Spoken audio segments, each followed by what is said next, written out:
Hello friends, स्वागत है आपका पेपर तक में। आज कुछ सवाल और जवाब होने हैं आपके एसआई के बारे में। तो जैसे कि कल पोस्ट डाली थी, परसों भी डाली थी, तो बहुत से लोगों ने कुछ ऐसे भी कमेंट किए जो नहीं करने चाहिए थे। और बहुत से लोग जो सिलेक्टेड हैं उन्होंने हमारा साथ भी दिया। जो सिलेक्टेड हैं उन लोगों ने हमारा साथ भी दिया, जो कहा था कि वो जांच के पक्ष में हैं। लेकिन कुछ लोग ऐसे भी थे जो कुछ नहीं करना चाहते थे, वो न एसआईटी के पक्ष में थे, वो सिर्फ विरोध कर रहे थे एग्ज़ाम रद्द होने का। अब एग्ज़ाम रद्द तभी तो होगा जब एसआईटी जांच होगी, क्योंकि उनको भी ये चीज़ पता है कि अगर एसआईटी जांच होती है तो धांधली किस स्तर से हुई है। तो ऐसे ही कुछ स्टूडेंट्स के कल मैं रिप्लाई, कमेंट और रिप्लाई देख रहा था, तो उसमें से कुछ लोगों के था कि सर ये बताइए, मैंने किसी ने कहा कि सर 155 वाले पकड़े गए हैं, जब तक हम लोग एक्शन में लाए तभी तो 150 पकड़े गए। तो वो लड़का बोला, कोई था सिलेक्टेड ही था, कि 150 ही तो थे जितने जो 155 प्लस वाले थे। तो हम एक चीज़ बताइए, 155 से ही पूरा मतलब 155 प्लस सिर्फ 150 ही थे, तो इसका प्रूफ दे दो हमें। अगर आपके पास प्रूफ नहीं है तो एसआईटी जांच करा दो ना आप, सीधी सीधी बस। अगर प्रूफ अगर आपके पास है तो वो प्रूफ दे दो कि सर ये 150 थे, उसके बाद नहीं है। ठीक, अगर 150 थे, अगर 150 थे तो डीबी में जो आपके थे वो फिर 500 के आसपास डीबी में क्यों नहीं आए। देखो, मानता हूँ कि दूसरी नौकरियों में संलिप्त मतलब होंगे, मतलब दूसरी नौकरी करते होंगे, लेकिन आप भी जानते हैं कि यूपीएसआई की नौकरी अपने आप में एक बड़ी नौकरी होती है। ठीक, ये तो सब कोई जानता है कि हर कोई नॉर्मली नहीं छोड़ेगा। लेकिन आपको एक चीज़ और बता दें, जिसने डीबी छोड़ा था उनके भी उठाया गया, फिर बाद में उनमें भी कुछ पकड़े गए थे, ऐसा भी सुनने में आया था। चलो मान लिया कि सिर्फ 150 ही थे जो धांधली किए थे बहुत बुरी तरीके से, जो 155 प्लस वाले थे। ठीक, ये मानते हैं, सिलेक्टेड लोगों ने कहा है, तो चलो उनकी बात हमें माननी पड़ेगी। वैसे नॉर्मली बोल रहा हूँ, आप लोग अपने इसको दिमाग या मन या दिल पे मत लीजिएगा। तो फिर 48 लोगों को और नोटिस क्यों भेजा गया उनके इंटरव्यू के लिए, कि उनको इंटरव्यू होगा, साक्षात्कार होगा उनका। ठीक, भर्ती बोर्ड क्यों अभी भी और बौखलाया हुआ है कि मतलब उनको और चाहिए कि अभी बराबर चल रही है, कि क्या है इसका पूरा देखो, पूरा प्रक्रिया ऐसा क्यों हो रहा है। अगर भर्ती साफ हुई है तो फिर वो 150 लोग भी सही हैं एकदम जो जेल में गए थे। अगर सरकार ये कहती है, अगर आप लोग ये बोलते हैं कि भर्ती बिल्कुल निष्पक्ष हुई है, इसमें बिल्कुल भी 1% भी इसमें धांधली नहीं हुई है, तो फिर वो लोग भी सही हैं जो 150 लोग थे 155 प्लस वाले, जिन्होंने 1 सेकंड में पेपर किया था पूरा, या 1 मिनट में किया था। तो वो उनकी वो थी क्वालिटी, कितनी देर में कर सकते हैं, तो उस हिसाब से उनको भी अंदर होना चाहिए था अगर पेपर निष्पक्ष रूप से हुआ है। अब दूसरा पक्ष सुन लो, जिन कोई बाहर हुआ है माइनर मिस्टेक से, कोई हल्के से नंबरों से, या कोई किसी कारणवश, मतलब रिजल्ट का बोल रहा हूँ मैं, ये नहीं बोल रहा हूँ कोई रनिंग में बाहर हो गया, कोई किसी चीज़ में बाहर हो गया, या कोई पहले ही उसमें नहीं था। ठीक, तो उसमें ये बताइए 155 नंबर और 150 लोगों के, मिनिमम 150 लोगों के, और 500 वो भी जोड़ दो डीबी वाले, और अब 48 ये भी जोड़ दो, मतलब शायद एक राउंड फिगर आप देखें तो 700 के आसपास बैठ जाएगा आपका। ठीक, 700 लोग ऐसे थे जो 155 प्लस वाले थे, तो इनसे तो एवरेज तो आपने भी पढ़ा होगा कि सबसे ज़्यादा असर बड़ी वैल्यू पे पड़ता है, तो पड़ेगा ना इनका। तो जिनके नंबर बाउंड्री लाइन पे थे वो तो वैसे ही बाहर हो गए, वैसे ही बाहर हो गए। अब दूसरे पक्ष के जब एसआईटी की मांग कर रहे थे तो उसमें से कुछ 15 लाख वाले मिले हुए थे। जब दूसरा पक्ष एसआईटी की मांग कर रहा था तब पहला पक्ष ये कह रहा था कि कुछ नहीं होने वाला, ये वो फलाना ढिकाना, और फालतू जैसे उन इको गार्डन में कुछ चल भी रहा था जो, तो वो उनको भड़काने में लगे थे, कहीं कुछ उपद्रव करा दिया, कहीं कुछ करा दिया, कहीं कोई पोस्ट वायरल करा दी। तो इस हिसाब से वो उसको लगे थे कि इनमें एकता ना हो पाए। लेकिन अफसोस बिल्कुल ऐसा नहीं हुआ, जस्ट अपोजिट हुआ उनके, कि वहाँ से भी एकदम पूरा मामला तो हाईलाइट हुआ, और फिर वहाँ से लोगों को पकड़ना शुरू हुआ, और फिर धीमे धीमे सिलसिला जारी रहा जो अभी तक है।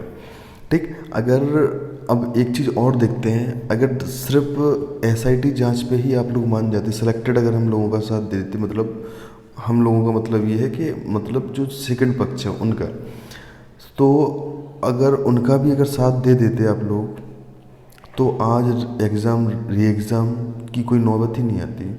अगर आप अभी भी खुलकर सपोर्ट करते हैं ना कि हाँ एसआईटी की मांग होनी चाहिए, तो भी कोई दिक्कत नहीं होगी। सबसे पहले एसआईटी जांच ही तो होगी। अगर एसआईटी जांच होती है तो आप भी ये चीज़ जानते हैं कि इसमें धांधली किस स्तर पर हुई है, और आप ये चीज़ भी जानते हैं कि अगर एसआईटी जांच हुई तो आप लोगों पर कोई असर नहीं पड़ेगा जो मेहनत वाले हैं। लेकिन आप लोगों को सिर्फ एक ही चीज़ का वो है कि एग्ज़ाम अगर री एग्ज़ाम हुआ, यार हर चीज़ का एक अब देखते हैं, देखो वो एग्ज़ाम री एग्ज़ाम जो है वो सर कोर्ट के हाथों में है, लेकिन आप लोग हमारा साथ तो दे सकते हैं ना। एक बार साथ तो दीजिए कि एक बार चलो ठीक है, ये लोग बहुत दिनों से अकेले लड़ रहे हैं, अब इनको हमारे साथ की ज़रूरत है, तो एक बार आप एसआईटी जांच के लिए तो लड़िए हमारे साथ। अगर एसआईटी जांच के लिए आप हमारे साथ लड़ेंगे तो शायद हम लोग आपके लिए भी लड़ें आगे चल के, जो ऐसा हो कि जो आपके हक में हो, जो न्याय में हो, वही आपके साथ में करें, ये भी तो हो सकता है। लेकिन आप लोग सिर्फ एक ही चीज़ का डर बनाए बैठे हैं। आप लोगों में भी कुछ हैं अभी बचे हैं शायद, ऐसा लगता है 15 लाख वाले जिनके कमेंट देख के कुछ हैं आप लोगों में अभी, उनकी मानसिकता ही यही है कि दो लोगों मतलब दो फेसों में लोगों को बांटे रहे आपस में, ठीक है, और वो बांटने में भी सफल भी रहे, क्योंकि उन लोगों ने आपको अलग डाइवर्ट कर दिया और इन लोगों को अलग डाइवर्ट कर दिया, और एक ट्रेंड अलग चला दिया, सेलेक्टेड और नॉन सेलेक्टेड। यार भाई, इंसान तो दोनों होना यार। ये तुम्हें भी पता है जो नॉन सेलेक्टेड है या जो सिलेक्टेड है उसने भी मेहनत की होगी। 15 लाख वाला तो होगा नहीं जो नॉन सेलेक्टेड है, ये तो आप भी जानते हो। कोई रनिंग से बाहर है, कोई फाइनल से बाहर है, कोई पहले से ही कुछ चीज़ों से बाहर है। सबका अपना अपना एक नज़रिया है, और जो सिलेक्टेड हैं वो 15 लाख की श्रेणी में आने लगे हैं कुछ लोगों की वजह से, कुछ लोगों की वजह से, कुछ लोगों की वजह से बोल रहा हूँ फिर से। अब लेकिन इसका यही एक चीज़ है, अगर री एग्ज़ाम की देखो, ये आप भी जानते हैं कि री एग्ज़ाम तभी होगा जब एसआईटी जांच होगी। और आप ये बताइए अगर इसमें धांधली नहीं हुई है तो यार जो 150 लोग बाहर हुए हैं ना यार, जो 15 लाख देकर हुए हैं और जो 500 हैं वो भी दिए हुए, तो उनको भी फिर अंदर होना चाहिए। अगर पूरी आप लोगों को नहीं दिखती है भर्ती, अगर ये इसमें धांधली नहीं हुई है, तो जो इतने लोग बाहर हुए, हम कह रहे हैं 48 लोगों का साक्षात्कार नहीं होना चाहिए, उनको सीधा भर्ती पहनाओ आप लोग, ठीक। क्योंकि आप लोगों को दिख ही नहीं रहा है ना, आप सिर्फ अपने लिए, सिर्फ एक के लिए आप हजारों का भविष्य बर्बाद कर रहे हैं, सिर्फ आपको ये पता नहीं है। अगर आपको ये लगता है कि हमारे सिलेक्ट होने से ही सब कुछ हो जाएगा, तो आपको बता दें कि जो 1000 जो आएंगे ना, वो आगे चल के भी आपको रुलाएंगे। प्रूफ आप देख सकते हैं, अभी कुछ दिन पहले की बात है, कल की वीडियो में मैं ही बताया था आपको, एक दरोगा था जो फर्जी तरीके से दरोगा मतलब ऐसी वर्दी वर्दी पहनना था, और बहुत से लोगों को उसने दरोगा में इस वाली में कराया भी है, ठीक। कई रिकॉर्डिंगें मतलब ऑडियो रिकॉर्डिंग हुई हैं वायरल, ये आपको भी पता है। और ये चीज़ आपको भी पता है कि वही लोग पकड़े गए हैं जिनका स्टूडेंट ने पुलिस विभाग को या भर्ती बोर्ड को भेजा था कि ये लोग भी संलिप्त हैं। पुलिस ने एक्स्ट्रा नहीं पकड़े हैं कि आपको लगता है कुछ एक्स्ट्रा पकड़े हैं एक दो कुछ के अलावा, लेकिन आपको ये पता है कि स्टूडेंट के पास इस बार भी हज़ारों सबूत हैं जो कि भर्ती बोर्ड के पास भी नहीं है। ऐसे सबूत हैं कि जिनकी अगर एक बार सुनवाई हुई तो शायद ये आप भी जानते हैं कि एसआईटी तो फिर होगी, पर एग्ज़ाम का भी आपका पूरा पूरा चांसेस बनेगा एग्ज़ाम होने का, ये आप भी जानते हैं। अगर आप लोग पहले ही सब लोग मिलकर एसआईटी जांच के पक्ष में आ जाते, जब इको गार्डन में धरना चल रहा था, आप लोग भी आते साथ में। आप खुद बोलते हैं हम सिलेक्टेड हैं, हमें एसआईटी जांच चाहिए। आप लोगों की भी संख्या कम नहीं थी, 9000 के आसपास हैं आप लोग जो सिलेक्टेड हैं, 9500, ठीक है। उसमें कुछ लोग तो आते ये बोलते कि नहीं सर, इन लोगों के साथ अन्याय हुआ है, इन लोगों के साथ भी न्याय होना चाहिए, एसआईटी जांच जरूर होनी चाहिए।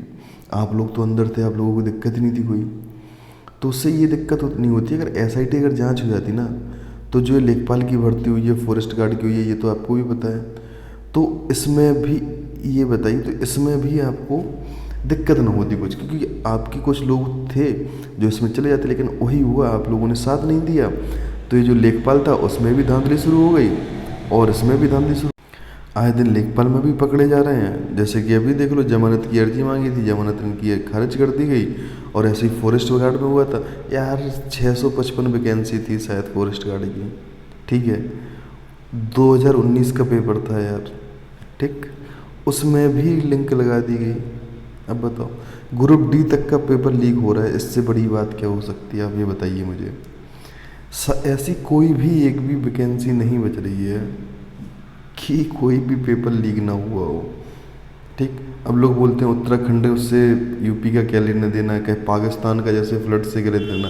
यार भाई, भारत में रहते हैं, उत्तराखंड भी हमारा है, यूपी भी हमारा है, बिहार भी हमारा है, जो पूरे 28 राज्य हैं वो सब हमारे हैं, और जो 8 यूटी है वो भी हमारी है। तो भारत में जो कुछ भी होगा मतलब वो होगा, हर कहीं होगा। उत्तराखंड में हुआ है तो यूपी में भी होगा, क्योंकि कंपनी सेम थी, कंपनी सेम थी वही।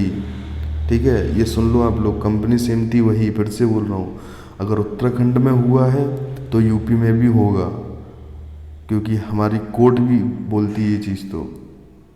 ठीक है, और देखेंगे प्रूफ सबके पास है, आप भी हैं, अपने पक्ष रखो, अपनी बिल्कुल फाइल जारी अपनी करो ना, भर्ती बोर्ड से आप बात करो, आप सिलेक्टेड लोग हैं आप लोग, अपनी ठीक है अलग बनाओ। अगर आप लोग हमसे ये भी बोल देते हैं अभी कमेंट में कि भर्ती निष्पक्ष हुई है, निष्पक्ष हुई है अगर भर्ती अभी आप बोल दो हमसे, तो ठीक है, तो हम लोग भी एक चीज़ चलाएंगे, जो 150 बाहर हुए ना उनको अंदर करो, फिर उनको सीधा दरोगा बनाया जाए। जो 500 ने डीबी छोड़ा था फिर उनको अभी दरोगा बनाया जाए, क्योंकि आपको चाहिए ही भ्रष्ट लोग हैं, तो बिल्कुल आपको भ्रष्टों के साथ ही रहना होगा। फिर अगर आप हैं ही भ्रष्ट बनना ही आपको है, या आप मैं भी अभी कुछ लोग अभी भ्रष्ट हैं, तो फिर आपको उन लोगों का भी साथ देना होगा, इन लोगों का, ये आप याद रखें। अगर आप अभी भी चाहते हैं कि कुछ न्याय हो तो आप हम लोगों के ज़रूर पक्ष में आइए। हम लोग कुछ बड़ी मांग नहीं कर रहे हैं, सबसे पहले एसआईटी की ही मांग कर रहे थे और कर रहे हैं आगे भी। और आपको पता है जब प्रूफ मिलते हैं तो री एग्ज़ाम की संभावना बढ़ती है। पहले एसआईटी फिर री एग्ज़ाम होगा, ये नहीं होगा, इस कोर्ट तय करेगी। लेकिन इसका मतलब ये नहीं है कि आप लोग कमेंट में आके किसी को भी उल्टा सीधा बोल दें, सबको अपना हक रखने का अधिकार है। आप लोग बोलते हैं री एग्ज़ाम नहीं होगा, कुछ लोग बोलते हैं री एग्ज़ाम होगा। पहले कुछ लोग बोलते थे एसआईटी जांच कुछ नहीं है, अब वही लोग बोलते हैं कि एसआईटी जांच ही कराओ सिर्फ। ठीक, तो हुआ बहुत कुछ है, लोग बोलते हैं कुछ नहीं होने वाला, तो आपको एक चीज़ बता दें, हुआ बहुत कुछ है। अगर आपको लगता है कि कुछ भी नहीं हुआ तो बहुत कुछ हुआ। एक बार देखें आप इस यूट्यूब चैनल के ही सारे वीडियो देख लेंगे तो शायद आपको 250-300 वीडियो मिल जाएंगे जो इसको पूरा आपका व्याख्यान कर देंगे कि हुआ क्या क्या, क्या क्या नहीं हुआ। और यार मेहनत सबने की है, संघर्ष सबका है, तो सफलता सिर्फ 15 लाख वालों को ही क्यों? अगर पैसों से सफलता खरीदी जाती तो धिक्कार है ऐसी सफलता पे, क्योंकि पैसों से मेहनत कभी नहीं खरीदी जा सकती ना, और मेहनत से ही सफलता मिलती है, क्योंकि सफलता का मज़ा तभी है जब आपने उसको मेहनत से पाया हो। पैसे तो उससे हर चीज़ मिल जाती है, माँ बाप भी मिल जाती है। जब 15 लाख वालों ने ये अगर पैसे से नौकरी खरीदी है तो क्या लगता है आगे चल के अपने माँ बाप भी पैसों से खरीदेंगे आगे चल के? इनको ज़रूरत पड़ेगी तो ये यही करेंगे ना, उनको हटा देंगे, अनाथ आश्रम भेज देंगे, और आराम से क्या करेंगे, दूसरे माँ बाप के लिए 15 लाख में देगी, जैसे नौ सरकारी अपना नया भविष्य इन लोगों ने बनाया है, तो नई फैमिली भी लोग बना सकते हैं अपनी। तो इन लोगों से सतर्क रहना है हम लोगों को यार। हमने आपसे पहले भी बोला है कि ये लड़ाई सफल असफल की नहीं है। आप लोग कमेंट में ऐसे मत बोला कीजिए जिससे किसी की भावना को आहत होती हो, क्योंकि ये कमेंट किसी के माँ, किसी का बाप, किसी का भाई, किसी का बहन, कोई ना कोई ज़रूर देख रहा होता है, और जिसमें आप अपने सिलेक्टेड लोग कुछ इतनी सभ्यता का परिचय देते हैं, और कुछ लोग हैं जो हम क्या ही बोले उनके बारे में, ऐसी भाषा का प्रयोग करते हैं कि शायद वो अगर अपने घर पे बोल दें तो लोग ये कहें कि तुम वास्तव में ही 15 लाख दे के पास हुए हो। लेकिन आप अगर हैं, हम लोगों का साथ दे रहे हैं, तो बिल्कुल आपका स्वागत है। लेकिन ऐसा कुछ मत कीजिए जिससे कि हम लोगों को जितनी इतनी एसआईटी की मांग चल रही है या कुछ, अगर देखो किसी के कहने या न कहने से कुछ नहीं होता, आप लोग समझदार हैं, लड़ने से कुछ नहीं है, आप लोग हमारा साथ दें, बस यही उम्मीद करते हैं। और नहीं तो आगे वाली भर्तियाँ जितनी आ रही हैं, यूपीएसआई और फॉरेस्ट गार्ड भी ट्रेलर है, ये आपको भी पता है कि अब आगे होने क्या वाला है। और ये वीडियो आपका रिकॉर्ड कर रहा हूँ मैं, और आपकी मैं लाइव ज़रूर देखूँगा स्ट्रीम करके उसको। ठीक है, तो आप लोग कमेंट में ज़रूर बताइएगा, आपके कमेंट हम डायरेक्ट देख रहे होंगे, और फिर आपको शाम को या फिर अगले दिन आपसे मुलाकात होगी। अगर मेरी बातों से किसी को बुरा लगा हो तो मैं उसको तहे दिल से सॉरी बोलता हूँ। छोटा भाई या बड़ा भाई समझ के माफ़ कर दें। धन्यवाद, आपका स्वागत है आपका पेपर तक में फिर से। अगर आप चैनल पर नए हैं तो सब्सक्राइब जरूर करें, शेयर करें, और वीडियो ज़रूर बताएं कैसा है कमेंट में। और धन्यवाद। सब्सक्राइब करें, शेयर करें, और नोटिफिकेशन को भी आप क्लिक कर लें, जिससे कि आप कोई वीडियो बनता है या तो आपके पास नोटिफिकेशन आ सके। और धन्यवाद आपका पूरा वीडियो देखने के लिए। अगर कुछ आपको लगता है गलत है तो आप ज़रूर कमेंट में बताइएगा। धन्यवाद।